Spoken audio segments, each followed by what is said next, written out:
X. That time check was brought to you by ACS Manufacturing Corporation, ISO certified world-class quality. ACS. That news was brought to you by ACS Manufacturing Corporation, ISO certified world-class quality. ACS. Hi, I'm Chef Jojo Javier. Mahalaga sa akin ang MX3, kaya parte ng aking routine ang pag-inom ng MX3 capsule. Ang kalusugan ay priority ko sa lahat. Masarap mabuhay nang walang inindang sakit sa katawan. Kailangan balanse ang food choices. Meron kang vegetables, meron kang fish and chicken. Plus, dinagdag ko ang MX3 capsules at MX3 coffee. Ganado ako magtrabaho dahil balanse ang aking lifestyle. And for me, life is sweeter with MX3. Ako po si Chef Jojo Javier. Bilib ako sa MX3 kaya ako ay umiinom ng MX3. Mahalagang paalala, ang MX3 ay hindi gamot at hindi dapat gamiting panggamot sa anumang uri ng sakit. Starwax, Starwax, wax. Starwax, Starwax, wax. Always remember, sa paglinis, pakintabin ang sahig. Mrs. Starwax, Starwax, wax. Kitang na to the max. Starwax, ang #1 floor wax. May waterproof formula. Buhusan man ang tubig, balikin tabang sahig. Starwax, Starwax, wax. Kitang na to the max, max, max. Starwax Floor Wax. Manufactured by ACS Manufacturing Corporation. ISO certified world-class quality. ACS. Mula sa #1 Smart Dishwashing Paste. Ang galing-galing mo! Smart dishwashing paste ko! Pritong ulam na masebo, plato o kaldero. Tanggaling for everyday. Ganyan pag Smart ang dishwashing paste. May double tanggaling formula. Tanggal galing ang sebo at bakterya. Bahid para walang bahid, linis fantastic sa metal at plastic. #1 ko to!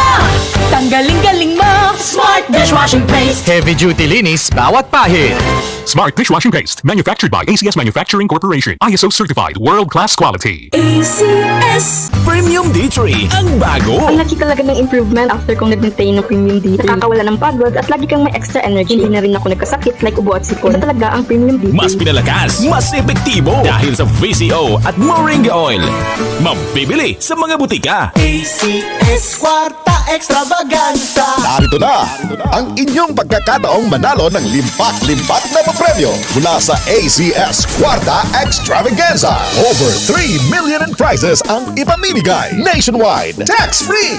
Kada linggo, simula Setyembre, may tsansang magwagi ng cash at gift bags mula sa ACS Manufacturing Corporation at sa RMN at IFM stations nationwide. Para sumali, isulat lamang sa isang malinis na papel ang inyong pangalan, address, contact number at pirmahan. Kasama ang proof of purchase mula sa Pride Detergent, Starwax Floor Wax, White Rose Kojic and Papaya Soap, Charm Fabric Conditioner, Shield Bath Soap, Smart Dishwashing Liquid and Paste, at Unique Toothpaste. Ilakip ito sa isang white envelope. Isulat sa labas ang promo title ACS Kwarta Extravaganza, ang pangalan ng produktong ginamit, ang promo week, at RMN o IFM station na inyong sasalian. The more entries you send, the bigger chances of winning. Deadline for submission of weekly entries is every Friday, 5 p.m. of the promo week. ACS Kwarta Extravaganza 2023. Hatid ng RMN at IFM stations nationwide. Kwarta Extravaganza.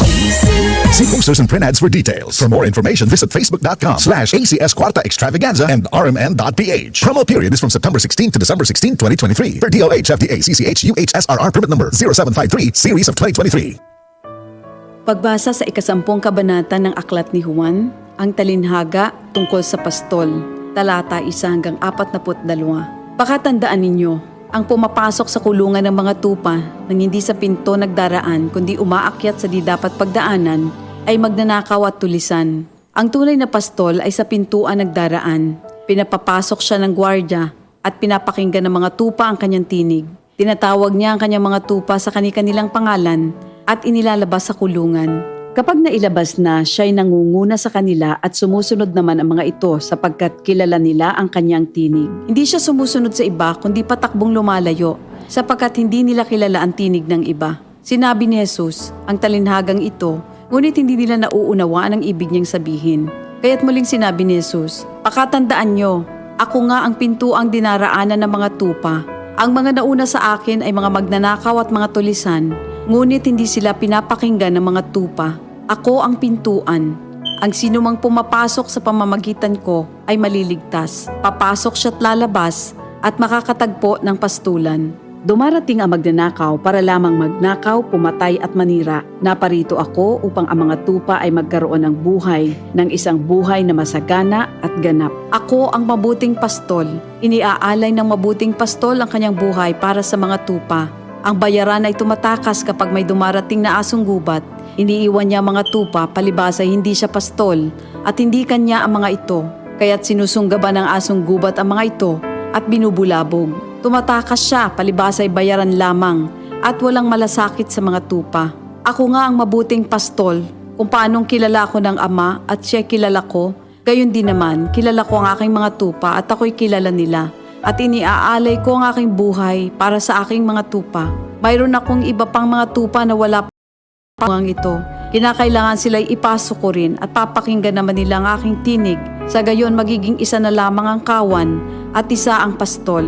Dahil dito'y minamahal ako ng Ama sapagkat iniaalay ko ang aking buhay upang ito'y kunin kong muli. Walang makakakuha ng aking buhay kusa ko itong ibinibigay. Mayroon akong kapangyarihang ibigay ito at kuning muli. Ito ang utos na tinanggap ko sa aking Ama. Dahil sa mga pananalitang ito, hindi na naman nagkaisa ng palagay ang mga Hudyo. Marami sa kanila nagsabi, talagang sinasapian na ito ng demonyo at nababaliw. Bakit ba kayo nakikinig sa kanya? Sinabi naman ng iba, hindi nakakapagsalita ng gano'n ng isang sinasapian ng demonyo. Nakakapagpagaling ba ng bulag ang demonyo? Taglamig na noon at kasalukuyang ipinagdiriwang sa Jerusalem ang pista ng pagtatalaga ng templo. At habang naglalakad si Jesus sa templo, sa portiko ni Solomon, pinaligiran siya ng mga Hudyo at sinabi sa kanya, hanggang kailan mo ba kami ilalagay sa alanganin? Kung ikaw nga ang Kristo, sabihin mo na ng tuwiran. At sumagot si Jesus, sinabi ko na sa inyo, ngunit ayaw ninyong maniwala. Ang mga ginagawa ko sa pangalan ng aking Ama ay nagpapatotoo tungkol sa akin.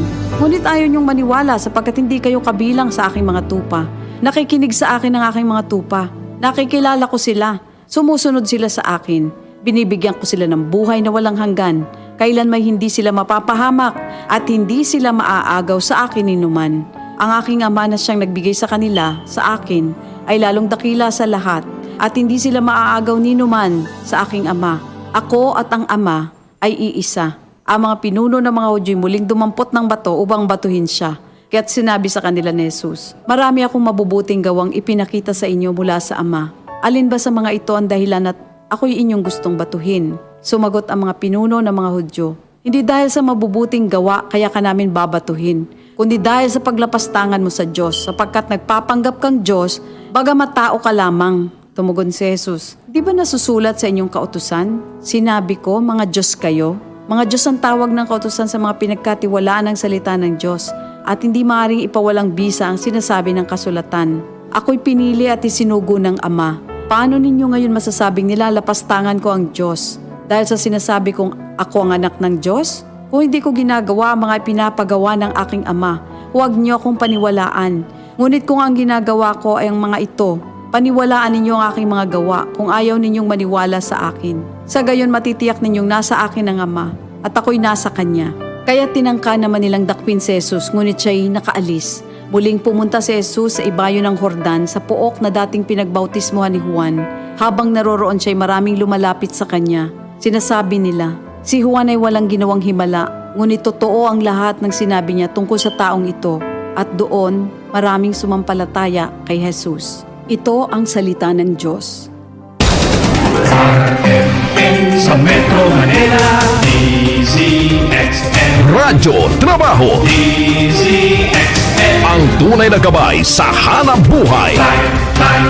Gising na! Balita na!